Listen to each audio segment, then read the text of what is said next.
Hello everyone, welcome to Ravan. അപ്പം ഇതെൻ്റെ രണ്ടാമത്തെ വ്ളോഗാണ്. ഞാൻ ഈ വ്ളോഗിൽ പറയാൻ ഉദ്ദേശിച്ചിരിക്കുന്ന എൻ്റെ വണ്ടികളുടെ കഴിഞ്ഞ വ്ളോഗ് ഞാൻ പറഞ്ഞിട്ടുണ്ടായിരുന്നു. എൻ്റെ ഫസ്റ്റ് വ്ളോഗ് ഞാൻ പറഞ്ഞ പോലെ തന്നെ എനിക്ക് ഇത്ര നാളുണ്ടായിരുന്ന എൻ്റെ വണ്ടികളെ പറ്റിയൊക്കെ ഇന്ന് സംസാരിക്കാനായിട്ടാണ്. അപ്പം ഞാൻ എങ്ങനെയാണ് ഈ ഇൻ്റർസെപ്റ്റർ 650 എത്തിയതെന്നുള്ളത് കുറച്ച് ഡീറ്റെയിൽഡ് ആയിട്ട് പറയാം എന്ന് വെച്ചു. നമുക്ക് ഇവിടെ നിന്ന് കുറച്ചങ്ങ് എടുക്കാൻ വേണ്ടി എൻ്റെ വീടിനടുത്തുള്ള സ്ഥലം ഇഷ്ടപ്പെട്ടത് വന്നപ്പം കണ്ടപ്പം ഞാനിവിടെ നിർത്തി അങ്ങൊരു ഇൻട്രഡക്ഷൻ പറഞ്ഞതേ ഉള്ളൂ.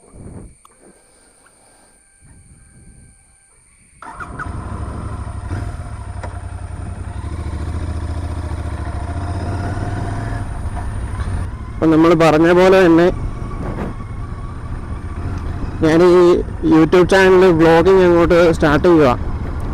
അപ്പം നിങ്ങളുടെ എല്ലാം കഴിഞ്ഞ വീഡിയോയ്ക്ക് എൻ്റെ ചാനലിൽ ഉള്ള സബ്സ്ക്രൈബേഴ്സിൻ്റെ ഒക്കെ കണക്ക് വെച്ചിട്ട് എനിക്ക് നല്ല ഒരു സപ്പോർട്ട് കിട്ടി. നല്ല കുറച്ച് കമൻസേ വന്നിട്ടുണ്ടെന്നുണ്ടെങ്കിലും ഒരു 2-3 കണ്ടേ ഉള്ളൂ.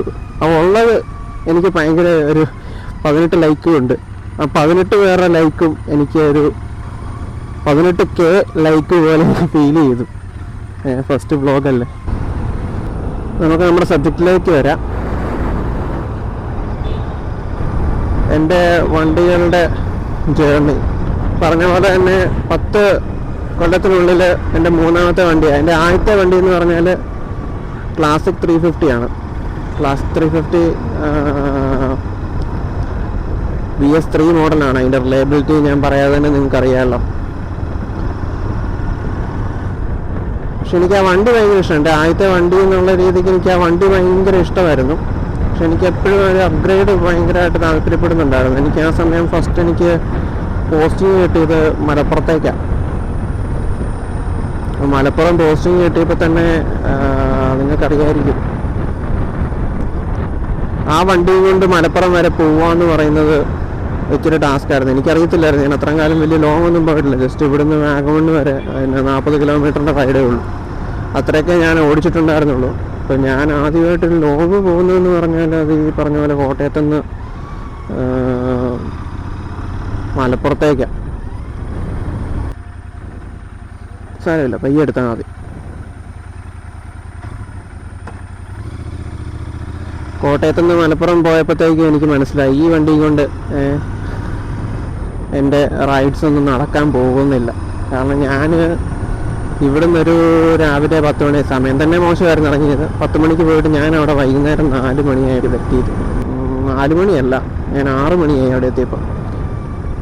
അത്രയും ടൈം ഗ്യാപ്പ് എടുത്തപ്പോൾ തന്നെ എനിക്ക് മനസ്സിലായി ഈ വണ്ടി കൊണ്ട് എനിക്ക് നടക്കത്തില്ല. കാരണം ഇടയ്ക്കിടയ്ക്ക് ഇങ്ങനെ റൈഡ് പോകുന്നതൊക്കെ ഒരു രസമല്ലേ. എനിക്ക് ജോലി കിട്ടിയപ്പോൾ ഞാൻ തീരുമാനിച്ചായിരുന്നു ബൈക്കിൽ പോയി വരണം എന്നുള്ളത്, വീക്കെൻഡ്സിലെ. അപ്പം അന്ന് തുടങ്ങി എനിക്ക് പുതിയൊരു വണ്ടി എടുക്കണം എന്നുള്ള ഒരു ചിന്ത വന്നു തുടങ്ങി.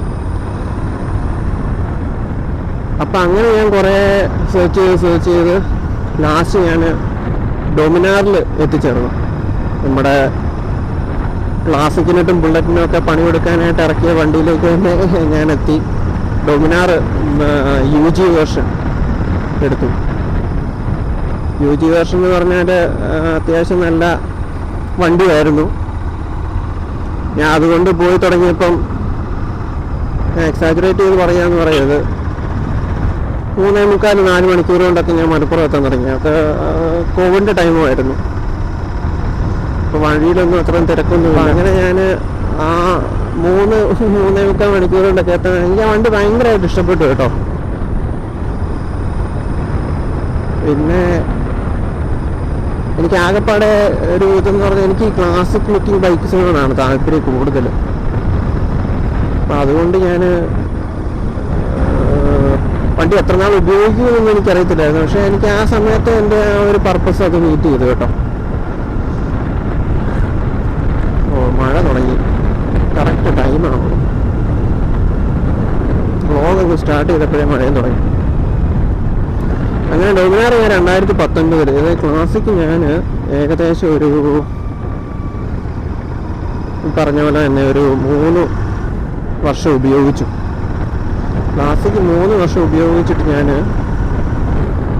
ഡൊമിനാർ എടുത്തു. അത് വിറ്റിട്ട് അത് വിറ്റ കഥയൊക്കെ ഭയങ്കര കോമഡിയാണ്. ഞാൻ ഭയങ്കര നഷ്ടത്തിലാണ് വണ്ടി വിറ്റത്. അതെനിക്കിപ്പോഴും നല്ല സങ്കടമുണ്ട്. എൻ്റെ ആദ്യത്തെ വണ്ടി ഇത്രയൊരു എൻ്റെ ആ സമയത്തെ ആ ഒരു നീഡിൽ ഞാനതങ്ങനെ വിൽക്കാൻ പാടില്ലായിരുന്നു. കുറച്ചുകൂടെ വെയിറ്റ് ചെയ്തായിരുന്നു എനിക്ക് റെഡി ക്യാഷ് കൊടുത്തിട്ട് വണ്ടി എടുക്കാമായിരുന്നു. അത് ഞാൻ നോക്കാതെ പോയി ചാടി കയറി ആ വണ്ടി വിറ്റു. അത് ഭയങ്കര നഷ്ടത്തിനാണ് വിറ്റ് കഴിഞ്ഞപ്പോൾ എനിക്കറിയാവുന്നവർ തന്നെ പറഞ്ഞു, ആ വണ്ടി ഞങ്ങൾ എടുത്തോളായിരുന്നല്ലോ, എന്തിനാ അത്രയും ചെറിയ പൈസയ്ക്ക് വിറ്റേ. കറക്റ്റ് പറയുകയാണെങ്കിൽ 3 കൊല്ലം ഉപയോഗിച്ച വണ്ടി ഞാൻ 90,000 രൂപയ്ക്കാണ് കൊടുത്തത്. അത് ഞാൻ നല്ല ക്ലീൻ ആയിട്ട് കൊണ്ടുനടന്ന വണ്ടിയാണ്. അപ്പം പെട്ടെന്ന് ആ വണ്ടി ബുക്ക് ചെയ്ത് കഴിഞ്ഞിട്ടാണ് എനിക്ക് എൻ്റെ കാര്യമെല്ലാം അങ്ങനെയായിരുന്നു. ആ സമയത്തെ പക്വത കുറവും എല്ലാം കൂടെ അതങ്ങനെ സംഭവിച്ചു പോയി. അത് പോട്ടെ, ഇത് പറഞ്ഞിട്ട് കാര്യമില്ല. മഴയാണ്, ഞാൻ ഇവിടെ ഇങ്ങനെ ഒന്ന് കയറി നിന്ന് സംസാരിക്കാം. വണ്ടി കാണാവുന്ന പോലെ വെച്ചിട്ട് സംസാരിക്കാമല്ലോ. ഇവിടെയാണെങ്കിൽ അതിനുള്ള സൗകര്യമുണ്ട്. ഓക്കെ, ഇതിപ്പോൾ പോവും മഴ. വിറ്റത് ഈ പറഞ്ഞ പോലെ തന്നെ കോമഡി ആയിപ്പോയി. അത്ര നിസ്സാര എമൗണ്ടിന് വിറ്റിട്ട് ഞാൻ ഈ ഡൊമിനാർ എടുത്തു. ഡൊമിനാർ ഈ പറഞ്ഞ പോലെ തന്നെ വണ്ടി ഓടിച്ചപ്പോൾ ഒക്കെ ഭയങ്കര സന്തോഷമായിരുന്നു. ഒരു സന്തോഷക്കുറവ് തോന്നിയത് സർവീസിൻ്റെ കാര്യത്തിൽ മാത്രമാണ്. സർവീസ് ഭയങ്കര മോശമായിരുന്നു കേട്ടോ. ഞാൻ കോട്ടയത്താണ് കൊടുത്തുകൊണ്ടിരുന്നത്. അപ്പോൾ അവന്മാർ വണ്ടി കൊടുത്തു കഴിഞ്ഞാൽ കിട്ടാൻ ഡിലേ. നമ്മൾ ബുക്ക് ചെയ്തിട്ടല്ലേ പോകുന്നത്. ബുക്ക് ചെയ്തിട്ട് പോകുമ്പോൾ സ്വാഭാവികമായിട്ടും നമുക്ക് വണ്ടി പെട്ടെന്ന് തരണം. അപ്പോൾ വണ്ടി അങ്ങനെ തരാത്തത് എനിക്ക് ആദ്യം തന്നെ ഒരു മടുപ്പായി തുടങ്ങി. പിന്നെ കോവിഡിൻ്റെ ടൈമിൽ ഞാൻ മലപ്പുറത്താണ് സർവീസ് ചെയ്തത്. അതും പറയുന്ന പോലെ വലിയ ഗുണമൊന്നുമില്ലായിരുന്നു. ബജാജിൻ്റെ സർവീസ് എനിക്ക് ഭയങ്കര മടുപ്പ് തോന്നി കേട്ടോ. റോയൽ എൻഫീൽഡിൻ്റെ സർവീസ് മോശമെന്ന് എല്ലാവരും പറയാറുണ്ട്. പക്ഷേ എനിക്ക് കമ്പാരിറ്റീവ്ലി ബെറ്റർ ആയിട്ട് തോന്നിയിട്ടുള്ള റോയൽ എൻഫീൽഡിൻ്റെ. ഞാൻ ഈ 2 ബ്രാൻഡേ ഉപയോഗിച്ചിട്ടുള്ളൂ. അതുകൊണ്ട് എനിക്ക് ഇവർ രണ്ടുപേരും വെച്ച് കമ്പയർ ചെയ്യാനേ അറിയത്തുള്ളൂ ബൈക്സിൻ്റെ കാര്യത്തിൽ. വണ്ടി പയ്യെ മടുക്കാൻ കാരണം എന്ന് പറഞ്ഞാൽ ഇതിൻ്റെ സർവീസ് തന്നെയാണ്. സ്വാഭാവികമായിട്ടും വണ്ടികൾക്ക് കംപ്ലയിൻസ് ഒക്കെ വരും. കംപ്ലയിൻറ്റ് വരുമെന്ന് പറഞ്ഞു കഴിഞ്ഞാൽ ടെക്നിക്കൽ പരമായിട്ട് ഒരുപാട് കംപ്ലയിൻറ്റ്സ് വണ്ടികൾക്ക് വരാൻ ചാൻസ് ഉണ്ട്. അത് സ്വാഭാവികമാണ്. അവരത് റെക്ടിഫൈ ചെയ്ത് വരുന്നില്ല. സ്വാഭാവികമായിട്ടും സർവീസ് സെൻറ്ററിൻ്റെ ഒരു ഉദ്ദേശം എന്ന് പറയുന്നത് വണ്ടികളുടെ കംപ്ലയിൻറ്റ് റെക്ടിഫൈ ചെയ്യുക എന്നുള്ളതാണല്ലോ. അപ്പം ഇവരതെനിക്ക് റെക്ടിഫൈ ചെയ്ത് തന്നില്ല. റെക്ടിഫൈ ചെയ്ത് വരാതെ വന്നപ്പോഴത്തേക്ക് എനിക്ക് വിഷയമായി. ഫസ്റ്റ് കംപ്ലയിൻറ്റ് വന്നതെന്ന് പറഞ്ഞാൽ ഡൊമിനാറിൻ്റെ ഹെഡ്ലൈറ്റ് ഈ ബ്രൈറ്റ് ഇടുമ്പോഴത്തേക്കും ഭയങ്കരമായിട്ട് ബ്ലിങ്ക് ചെയ്യാൻ തുടങ്ങി ഹെഡ്ലൈറ്റ്. അപ്പം നമുക്ക് ലോങ് പോകുന്നതാകുമ്പം അത് ഭയങ്കര ബുദ്ധിമുട്ടായി തുടങ്ങി. ഞാൻ രാത്രിയിലായിരിക്കും റിട്ടേൺ വരുന്നത്, വെളുപ്പിനായിരിക്കും പോകുന്നത്. അപ്പം ഹെഡ്ലൈറ്റ് ഇല്ലാതെ നമുക്ക് എങ്ങനെ ചെയ്യാൻ പറ്റും. അപ്പം ഞാൻ അതൊക്കെ സർവീസിൽ പറഞ്ഞു. അപ്പോൾ അവരത് കംപ്ലയിൻറ്റ് രജിസ്റ്റർ ചെയ്തെന്നൊക്കെ എന്നോട് പറഞ്ഞു. പക്ഷേ രജിസ്റ്റർ ചെയ്തിട്ടില്ലായിരുന്നു. എന്തോ എങ്ങോട്ടാ പോകണ്ടേ?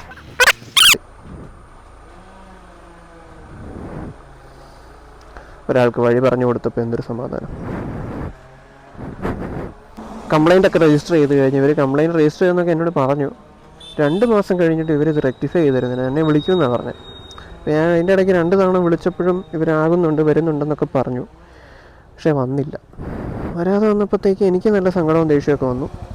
ഞാൻ സ്വാഭാവികമായിട്ടും എല്ലാവരും കാണിക്കുന്ന പോലെ സർവീസ് സെൻറ്ററിൽ വിളിച്ചിട്ട് ചൂടായപ്പം ഒരുത്തനത് പേഴ്സണലി എടുത്തിട്ട് എന്നെ തിരിച്ച് വിളിച്ച് ഭയങ്കരമായിട്ട് ഷൗട്ട് ചെയ്തു. ഞാൻ ഇത്രയും കാലം ഈ വണ്ടിയുടെ ഹെഡ്ലൈറ്റും കേടായത് വെച്ചുകൊണ്ട് ഓടിച്ചുകൊണ്ടിരിക്കുക. അത് കഴിഞ്ഞപ്പോഴത്തേക്ക് ഞാൻ നല്ല രീതിക്ക് കംപ്ലയിൻറ്റ് മെയിൽ അയച്ചു. ആകെപ്പാട് വിഷയമായി. അവിടുത്തെ ഷോറൂം മാനേജറെ വിളിച്ചു. അങ്ങനെ അത് അങ്ങോട്ട് കൊണ്ടുചെല്ല്, വണ്ടി റെഡിയാക്കി തരാമെന്ന് പറഞ്ഞു. എനിക്ക് പിന്നെ ആ വണ്ടി അങ്ങോട്ട് കൊണ്ടുപോകാനായിട്ടൊരു താല്പര്യം തോന്നിയില്ല. അതിൻ്റെ പ്രധാന കാരണം എന്ന് പറഞ്ഞു കഴിഞ്ഞാൽ എൻ്റെ വണ്ടികൾ എന്തെങ്കിലും കാണിക്കുമെന്ന് തന്നെ എനിക്ക് പേടിയായി. കാരണം അവരുടെ സംസാരമൊക്കെ എങ്ങനെയായിരുന്നു, ഒരുമാതിരി ഗുണ്ടായിസ സെറ്റപ്പ്. അപ്പോൾ അതെനിക്ക് താല്പര്യം തോന്നാത്തത് കൊണ്ട് ഞാൻ കൊണ്ടുപോയില്ല. വേറെ എന്തെങ്കിലും ചെയ്യാം എന്നൊക്കെ ഓർത്തു. പക്ഷെ എങ്ങനെയാണെന്ന് അറിയത്തില്ല, ഹെഡ്ലൈറ്റ് തന്നെ കുറച്ചാൾ കഴിഞ്ഞപ്പോഴത്തേക്ക് റെഡിയായി.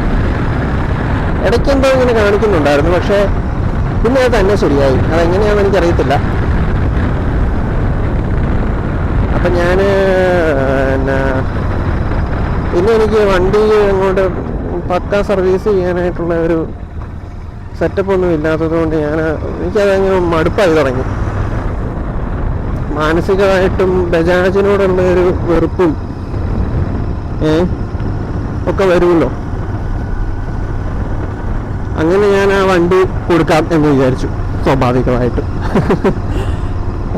വീട്ടുകാർ വരെ ഒരു കാരണം കിട്ടാൻ നോക്കിയിരിക്കുക വണ്ടി മാറാൻ. വണ്ടി എനിക്ക് ഇഷ്ടമായിരുന്നു, പക്ഷേ എനിക്ക് എപ്പോഴും ക്ലാസിക് ലുക്കിംഗ് ബൈക്സിനോടാണ് താല്പര്യം. ആ വണ്ടി എടുത്തപ്പോൾ എനിക്ക് ആ ക്ലാസിക് ലുക്ക് കിട്ടാത്തത് കൊണ്ട് ഞാൻ അങ്ങനെ പർപ്പസിന് എടുത്തോണ്ട് നോക്കി വണ്ടി എടുത്തത്. പർപ്പസിന് വണ്ടി ഓക്കെ ആയിരുന്നു, പക്ഷേ ലുക്സിൻ്റെ ഭാഗത്ത് എനിക്ക് ആ വണ്ടി ഒട്ടും സാറ്റിസ്ഫൈഡ് അല്ലായിരുന്നു.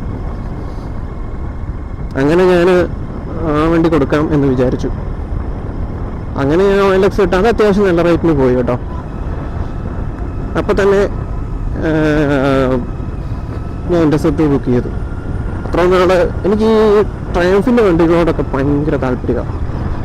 ട്രയംഫിൻ്റെ ബോണുകൾ സീരീസ് പണ്ട് തൊട്ടേ എനിക്ക് അതിനോട് ഭയങ്കര ക്രൈസാണ്. അപ്പം അതൊന്നും നമുക്കിപ്പം അച്ചീവ് ചെയ്യാൻ പറ്റുന്ന ഒരു ഡ്രീമല്ല.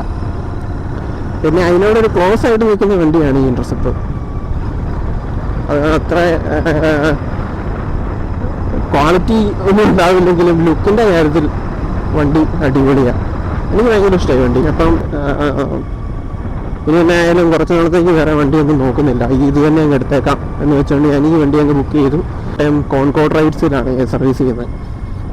അപ്പോൾ അവർ വണ്ടി എടുത്തു വരുന്ന കാര്യത്തിലായാലും 2 മാസം സമയം വേണ്ടത് എനിക്ക് 2 ആഴ്ച കൊണ്ട് അവർ വണ്ടി തന്നു. എല്ലാം പക്ക ഡീലിംഗ് ആയിരുന്നു. സർവീസ് ആണെങ്കിലും അടിപൊളി. എന്ത് കംപ്ലൈൻ്റ് ആയിട്ടൊന്നും അധികം ഉണ്ടായിട്ടില്ലെങ്കിലും ചെറിയ ചെറിയ മൈനർ പോരായ്മകളൊക്കെ വരുന്നതൊക്കെ അവരപ്പം തന്നെ സോർട്ട് ചെയ്ത് തരാറുണ്ട്.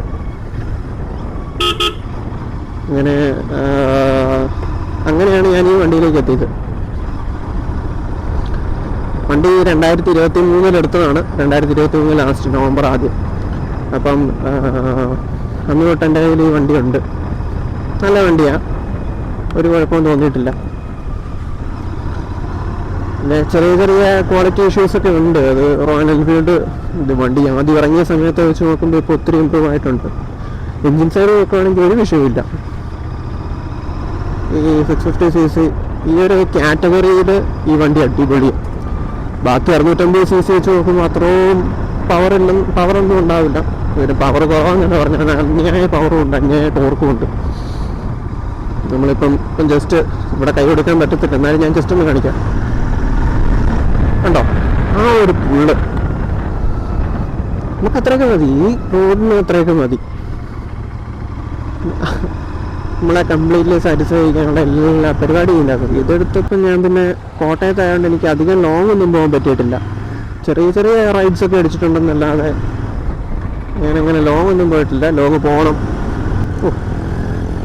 പിന്നെ സ്പ്ലെൻഡറായിരുന്നു. ഭയങ്കര ഒച്ച പുറകെ നോക്കുമ്പോൾ ഇതാ. ഒരുപാട് ആൾക്കാർ ഇപ്പോൾ ഈ സ്പ്ലെൻഡർ എടുത്തിട്ട് മോഡിഫൈ ചെയ്തുകൊണ്ട് നല്ല രസമുണ്ട് കാണാനും. അപ്പോൾ പറഞ്ഞു തന്ന ഇൻ്റർസെപ്റ്ററിനെ പറ്റി ഞാൻ ലൈഫിലെടുത്ത one of the best decision എന്ന് വേണമെങ്കിൽ ഇതിനെ പറയാം. ചേട്ടാ ചെളി തെറിപ്പിച്ചില്ല. ഇവിടെയൊക്കെ നല്ല മഴ പെയ്തല്ലോ. അപ്പം ഞാൻ ഡൊമിനാറിനെ പറ്റി പറഞ്ഞത് എല്ലാവർക്കും ഇത് അനുഭവം ഉണ്ടാകണമെന്നൊന്നുമില്ല. ഞാൻ ആ സമയത്ത് യൂട്യൂബിൽ ജസ്റ്റ് നോക്കിയപ്പോൾ ഒരുപാട് പേര് ഇങ്ങനെ കംപ്ലൈൻറ്റ്സ് പറയുന്നത് കണ്ട് ഡൊമിനാറിൻ്റെ. എനിക്ക് ആ സമയത്ത് ഈ വാട്സാപ്പിലൊരു ഗ്രൂപ്പ് ഉണ്ടായിരുന്നു, ഡൊമിനാർ ഓണേഴ്സ് ക്ലബിൻ്റെ. അപ്പോൾ അതിൽ ഞാനിത് പറഞ്ഞപ്പം അതിൽ കുറേ ഈ ഷോറൂം എക്സിക്യൂട്ടീവ്സുമായിട്ട് ഡയറക്റ്റ് ബന്ധമുള്ള ആൾക്കാരും ഷോറൂമിലുള്ള ആൾക്കാരും ഒക്കെ ഉണ്ടായിരുന്നു. അപ്പോൾ അവിടുന്ന് എനിക്കൊരു സപ്പോർട്ട് കിട്ടിയില്ല. ഈ വിളിച്ചവനെയൊക്കെ അറിയാവുന്നവരൊക്കെ. അപ്പോൾ അവരിതെന്താ കാര്യം എന്നൊക്കെ ചോദിച്ചെങ്കിലും പിന്നീട് അതിന് കാര്യങ്ങളൊന്നും ഉണ്ടായില്ല. അപ്പോൾ അവിടുന്ന് സപ്പോർട്ടില്ല, ഒരു ഇതില്ലാതെ വന്നപ്പോഴാണ് ഞാൻ പിന്നെ വണ്ടി പുറത്താണ് ചെയ്തുകൊണ്ടിരുന്ന സർവീസ്. അത് നല്ല സർവീസായിരുന്നു കേട്ടോ. ഞങ്ങളുടെ ഇവിടെ തന്നെ പാലായിൽ ഒരു നൈറ്റ് റൈഡേഴ്സ് എന്ന് പറഞ്ഞൊരു സർവീസ് സെൻ്റർ ഉണ്ടായിരുന്നു. അപ്പോൾ അവിടെ ഞാൻ കൊടുത്തിട്ട് സർവീസ് ചെയ്തുകൊണ്ടിരുന്നത്. നമ്മൾ തന്നെ ഓയിൽ വേണമെങ്കിൽ ഓയിൽ വാങ്ങിച്ചു കൊടുത്താൽ അവരത് ചെയ്തു തരും. ഞാൻ മൂട്ടുകളുടെ ഒക്കെ ഓയിലാണ് ഒഴിച്ചുകൊണ്ടിരുന്നത്. നമ്മുടെ മുന്നിൽ വെച്ച് തന്നെ അവർ സർവീസ് ചെയ്യുന്നത്. അപ്പോൾ നമുക്ക് അത്രത്തോളം സാറ്റിസ്ഫാക്ഷൻ പിന്നെ സർവീസ് സെൻ്ററിൽ കൊടുത്താൽ കിട്ടത്തില്ല, അത്ര എമൗണ്ടും ആവുന്നില്ല. വണ്ടി നല്ല ഓടിക്കുമ്പോൾ തന്നെ വ്യത്യാസം അറിയാനുണ്ട്, നമുക്കതാണല്ലോ വേണ്ടത്. അതങ്ങനെ കുറേ നാൾ സർവീസ് ചെയ്ത് കഴിഞ്ഞപ്പം ഈ വണ്ടിയും തലക്ക് കയറി, പിന്നെ അത് ഞാനങ്ങ് കൊടുത്തു.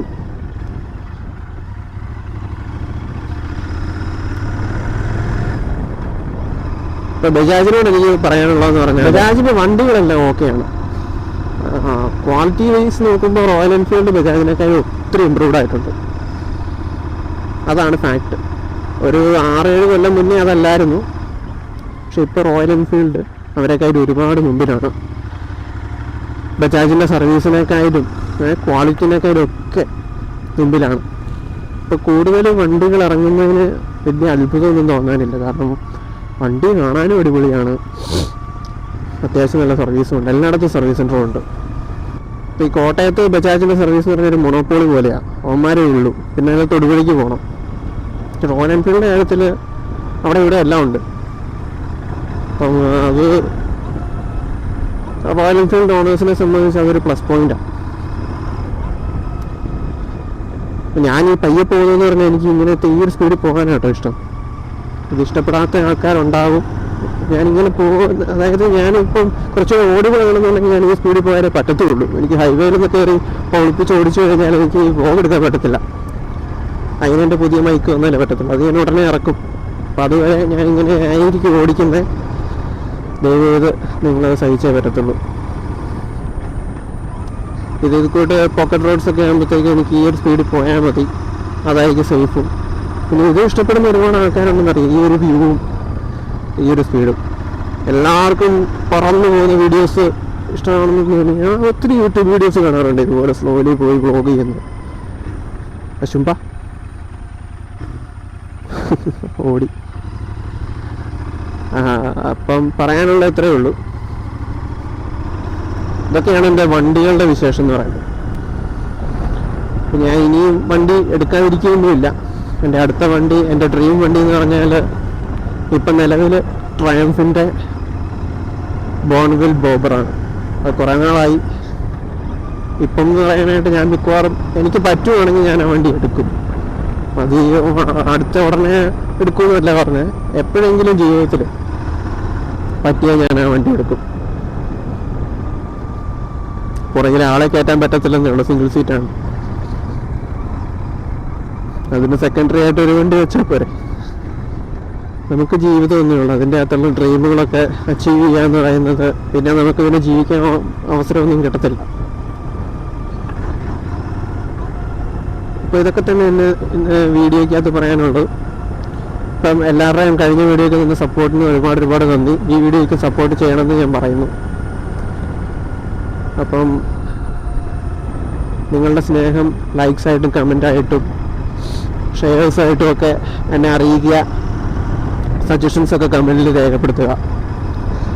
അതെല്ലാം ടേക്ക് കെയർ ചെയ്യുന്നതാണ്. And it's me Ravan signing out. Thank you.